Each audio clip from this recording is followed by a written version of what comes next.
Pada video sebelumnya, kita telah belajar bagaimana cara menyematkan atau menggunakan admin template, yaitu admin LTE, ya template admin LTE ke dalam project kita. Kita juga sudah belajar bagaimana cara menampilkan data, bagaimana cara menginsertkan data, bagaimana cara mengupdate data, dan bagaimana cara hapus data atau report dari tabel yang berada di dalam database. Nah, kali ini kita membahas sedikit tentang menyiapkan sebuah project ya. Jadi untuk menyiapkan sebuah project itu tidak terlepas dari yang namanya perancangan. Nah, perancangan itu banyak jenisnya ya. Nah, salah satu perancangan itu ada namanya desain UI atau UX. UI garis miring UX. Nah, desain UI dan UX ini seperti yang saya bilang sebelumnya, ini hanya salah satu bagian dari perancangan. Jadi berarti kan ada perancangan-perancangan yang lain, yaitu misalnya perancangan sistem, perancangan database, perancangan eh, pengaplikasian sistemnya nanti bagaimana ya. Jadi yang itu mungkin bisa kalian pelajari di mata pelajaran pemodelan perangkat lunak ya. Harusnya materinya ada di situ. Nah, saya tidak akan membahas lebih lanjut tentang cara mendesain sistem ya, karena itu dibahas di pelajaran lain. Namun kita, yang ada kaitannya dengan saya ini dan yang menurut saya ini penting gitu, kalau kita sudah bisa mendesain ini ya, eee, secara garis besar itu, maka aplikasi yang akan kita buat ini akan lebih mudah nanti, akan lebih mudah. Yaitu desain UI atau UX. UI itu singkatan dari apa? UI itu singkatan dari user interface. Kalau UX itu user experience. Jadi UI itu lebih ke bagaimana aplikasi kita terlihat. Bagaimana aplikasi kita terlihat cantik atau tidak, atau misalnya warnanya terlalu cerah, warnanya terlalu redup, atau warnanya tidak nyaman dipandang oleh mata. Itu UI, lihat cantik atau tidak gitu. Sementara UX itu adalah user experience, itu bagaimana rasa dari aplikasi yang akan digunakan oleh user itu nantinya. Contohnya bagaimana? Contohnya seperti ini. Kalau UI itu jelas ya, itu looks-nya, tampilannya, enak dipandang mata atau tidak. Warnanya bagaimana? Jelas UI itu tampilan, cantik atau tidak, bagus atau tidak.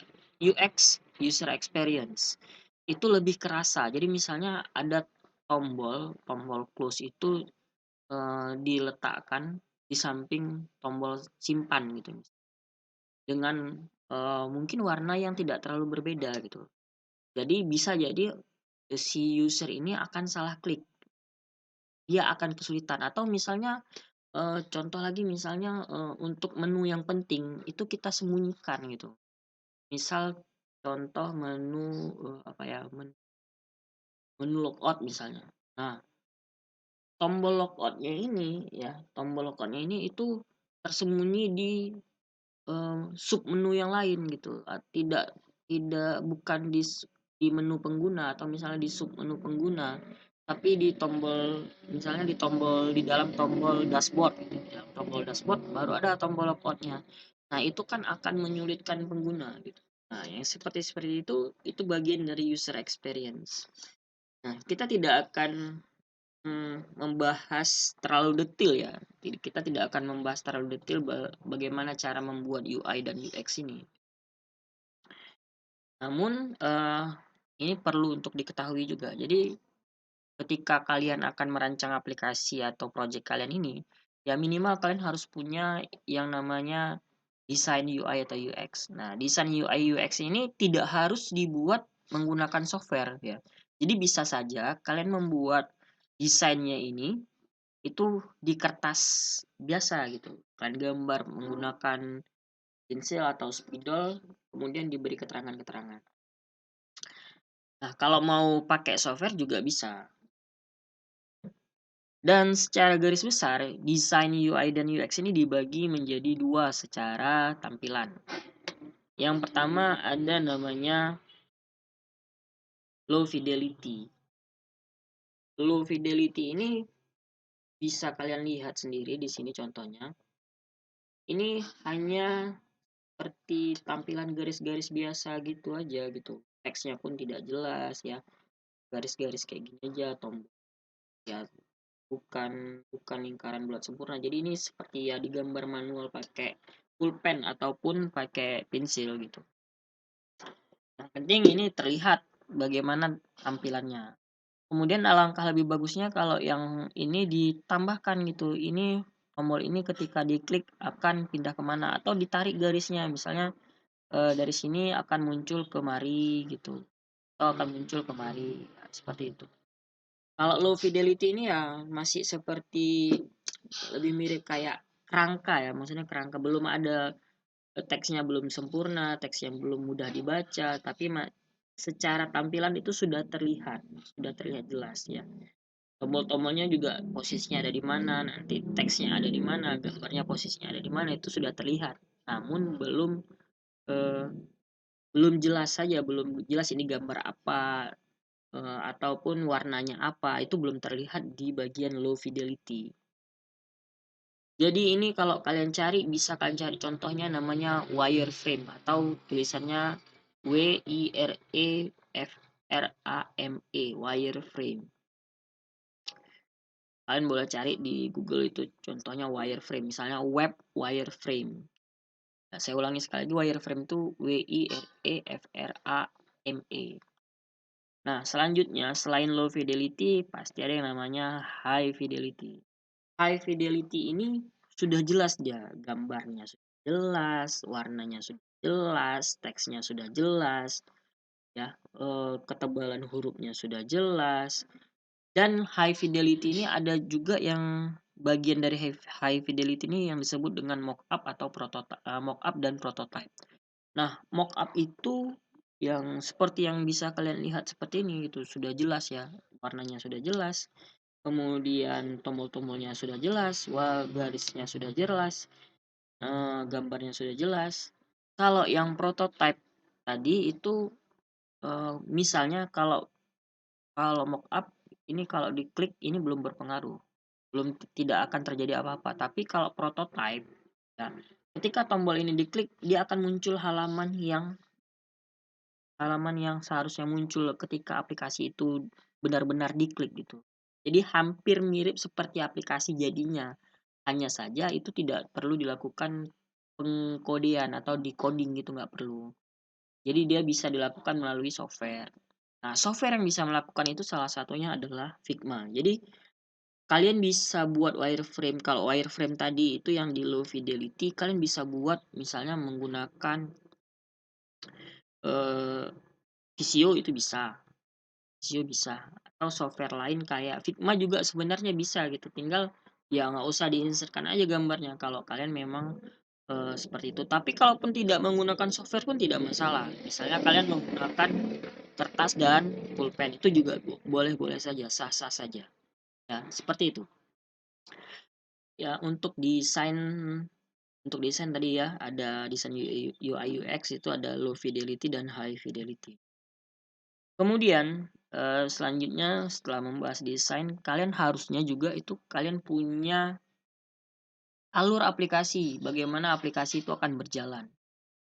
Contoh yang akan kita lakukan ya ini eh, kita bahas yang kemarin kita sudah membahas tentang CRUD, read, update, delete. Nah, sekarang ya kita akan membahas alur aplikasi sebenarnya itu seperti apa gitu.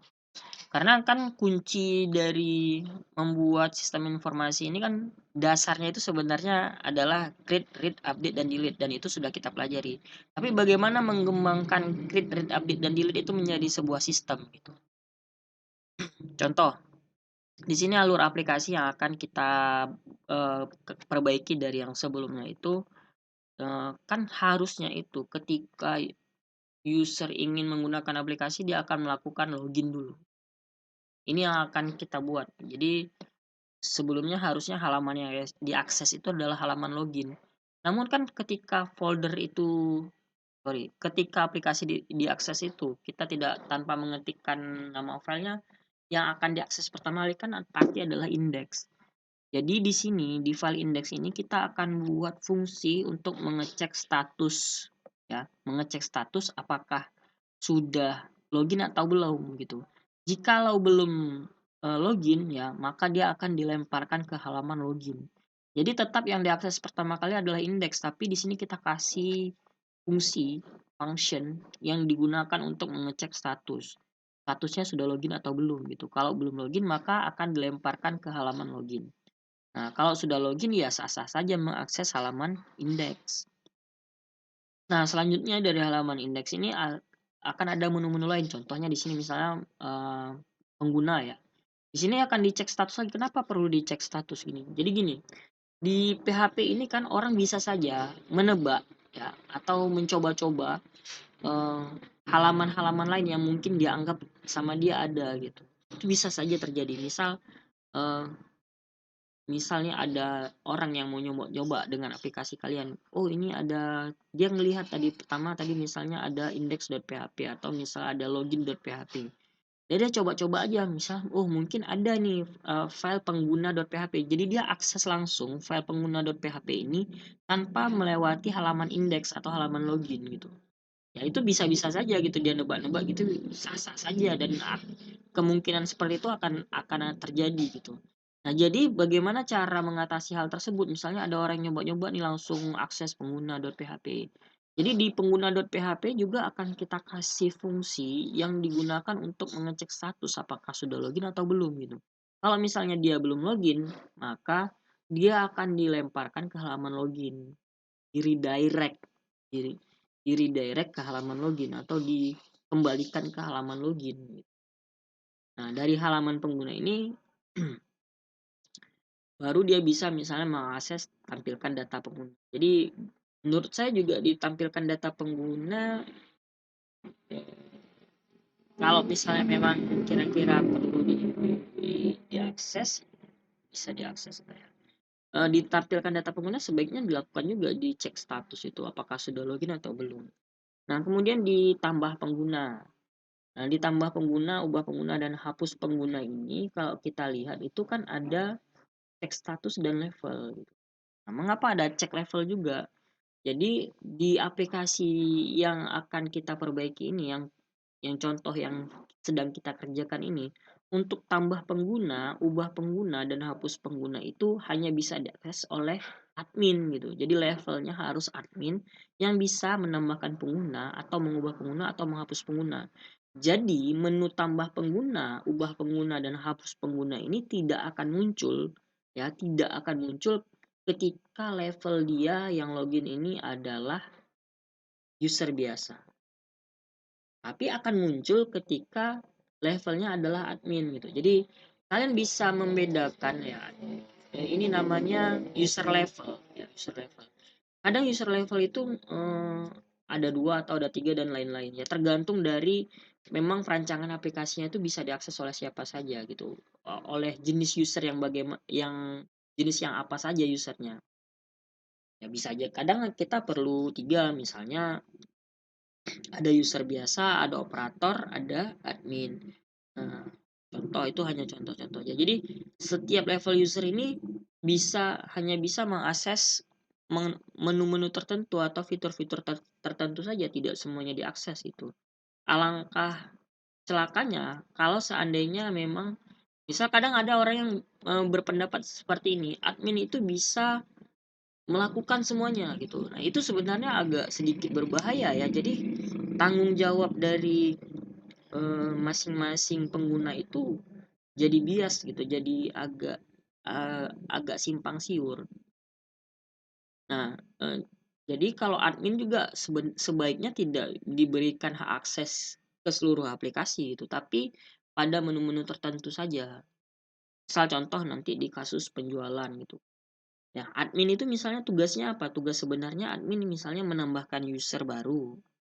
Oke, dia bisa menambahkan user baru, bisa mencetak laporan, udah itu aja gitu. Tapi dia tidak bisa melakukan transaksi. Yang bisa melakukan transaksi siapa? Kasir misalnya. Ya udah, berarti yang bisa melakukan transaksi hanya kasir. Namun kasir tidak bisa melakukan menambahkan pengguna gitu. Jadi dia hanya sebatas melakukan transaksi, atau tidak, kasir tidak bisa mencetak laporan. Yang bisa mencetak laporan hanya admin misal. Ini contoh-contoh. Jadi dibagi-bagi gitu, tugasnya itu dibagi-bagi, tidak diborong oleh satu jenis user saja, atau satu jenis user ini bisa melakukan semuanya. Itu tidak baik aplikasi yang seperti itu. Oke, selanjutnya kita akan membuat form loginnya. Ya, kita akan membuat form login.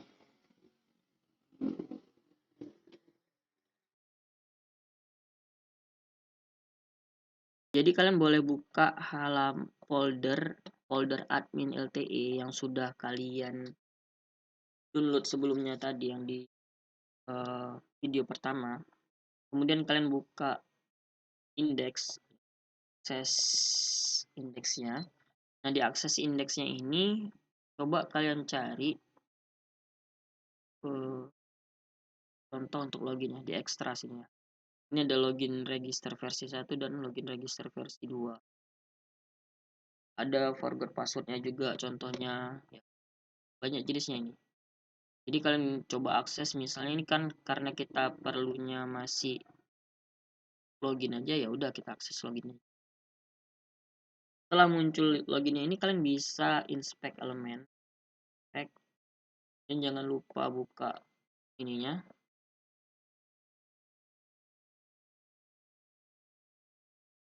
Kemudian buat file baru namanya login.php. Tinggal kalian copy saja. Di mana? Copy aja semua. Kenapa semua? Yang src style-stylenya juga kita copy gitu. Kenapa kita copy? Karena yang sudah kita buat kan di indeks, dan kita tidak akan mengakses indeks dari login gitu. Ya. Paste aja di sini.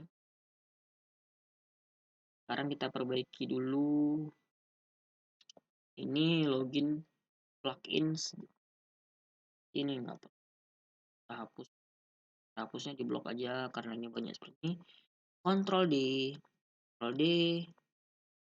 Lagi enggak. Nah, ini hapus aja dulu ya. Kemudian kita lihat ke bawah. Nah, kita juga nggak perlu. Ctrl D, Ctrl D, delete. Oke, kemudian ya, sekarang kita lihat dulu. Kita lihat, jalankan examnya.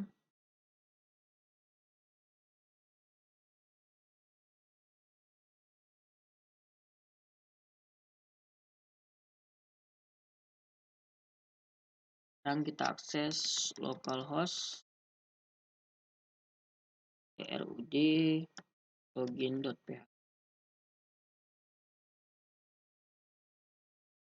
Nah, sudah muncul seperti ini.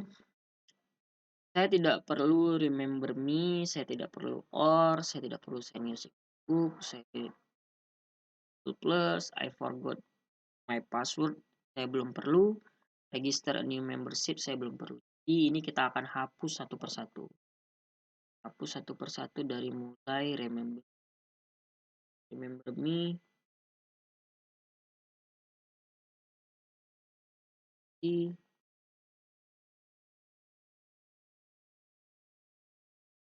Kita hapus yang ini berarti ya, 08 yang ini.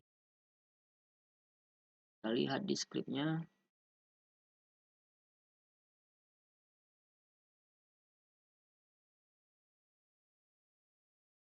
Dulu ls satu persatu aja biar. Apa tombol sign in ya? Tombol sign in saya mau tetap di sini misalnya. Oke, tombol sign in tetap di situ. Artinya kita perlu kelas load right. Bagi yang mungkin lupa atau terlewatkan, jadi kelas-kelas ini adalah kelas-kelasnya Bootstrap ya. Nggak mau dia.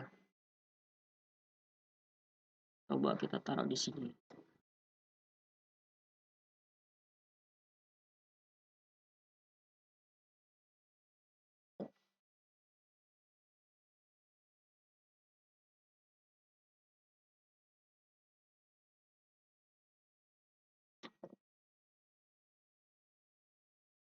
Ya, ini bagaimana cara menggesernya ya ke sebelah kanan ini.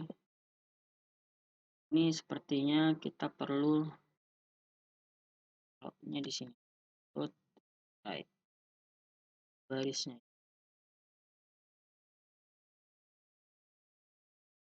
Ini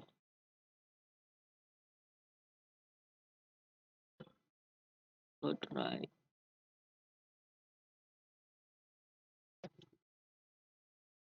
Put right.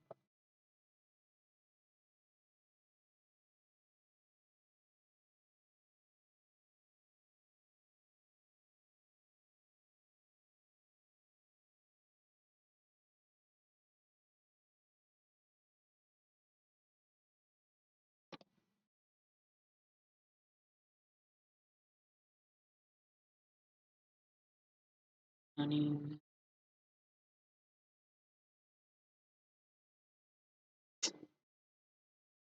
Nah, bagaimana cara memperbaiki ini? Coba kita coba dulu ini.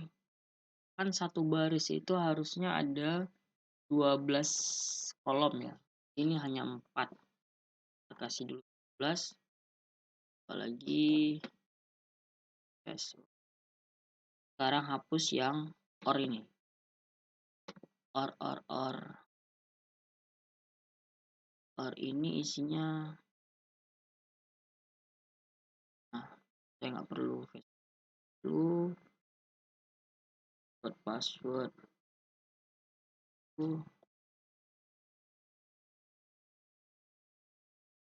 Ctrl S, kita cek. Oke. Nah, admin LTE ini kita ganti sign in, kita ganti bahasa Indonesia ya. Admin LTE. Ini bahaya ini. Ini kita hilangkan aja A-nya.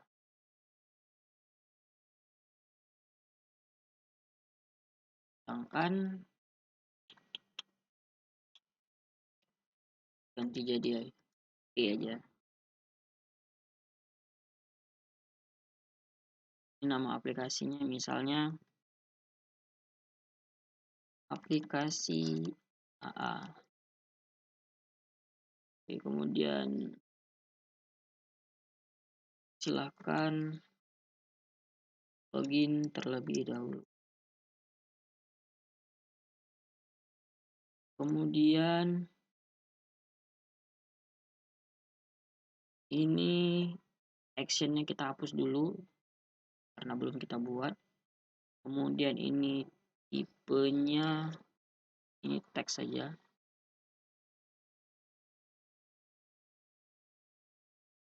Ini username, placeholdernya username.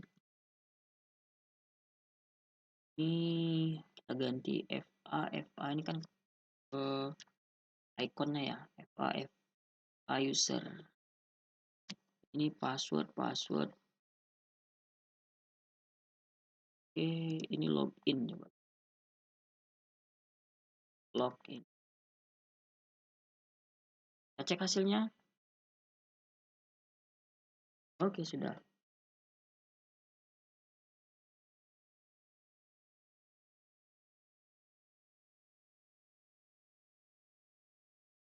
Sudah cukup sampai di sini dulu untuk tampilannya. Kalau ada yang mau ditambahkan, misalnya mau tambahkan background atau apa gitu ya, silakan saja.